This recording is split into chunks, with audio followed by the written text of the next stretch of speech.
Cette vidéo est un extrait de ma formation sur le référencement web. Tu apprendras de A à Z comment référencer un blog, un site vitrine ou un site e-commerce sur WordPress. Si ça t'intéresse, le lien est dans la description. Tu auras des liens vers mes formations gratuites et vers mes formations premium. Dans cette vidéo, on va voir ensemble pourquoi et comment désindexer une page de notre site.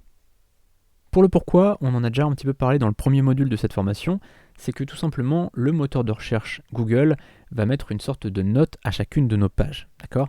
Donc les pages, les articles, tout ça ce sont des pages web, et Google là-dessus va mettre une sorte de note qui va lui permettre de savoir si un site est de qualité ou pas.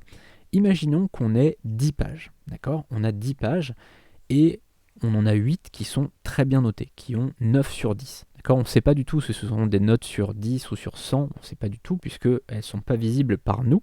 Finalement, c'est que Google qui connaît ces notes finalement qu'il met sur toutes les pages. Donc imaginons qu'on ait 10 pages sur notre site, on a 8 pages qui sont très bien notées, donc 9 sur 10, et puis on en a 2 qui sont très mal notées, qui ont 0 ou 1.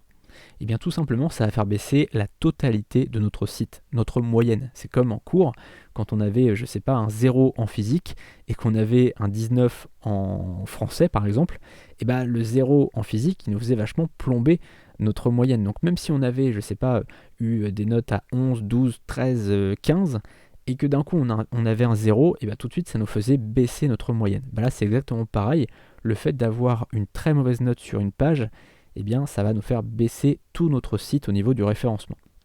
Donc ça c'est important de se prémunir de ça et donc de désindexer certaines pages.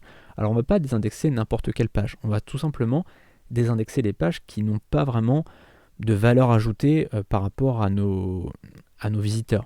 Par exemple, on va prendre un exemple qu'on ait une page pour télécharger un e-book. D'accord ? Donc imaginons que les gens s'inscrivent à notre newsletter et dès qu'ils s'inscrivent, ils sont redirigés pour télécharger un e-book gratuit. Et bien tout simplement, cette page, elle ne va pas offrir de valeur aux visiteurs. D'accord ? Évidemment, les visiteurs vont avoir une valeur du point de vue de pouvoir télécharger quelque chose, mais selon Google, il n'y a rien sur cette page, il y a juste un lien de téléchargement. Donc selon Google, cette page n'offre pas de valeur. C'est-à-dire que textuellement, au niveau du texte, au niveau du contenu de la page, il n'y a pas de valeur ajoutée. Ce n'est pas un article, ce n'est pas une page qui présente quelque chose, et donc selon Google, ça n'offre pas de valeur ajoutée.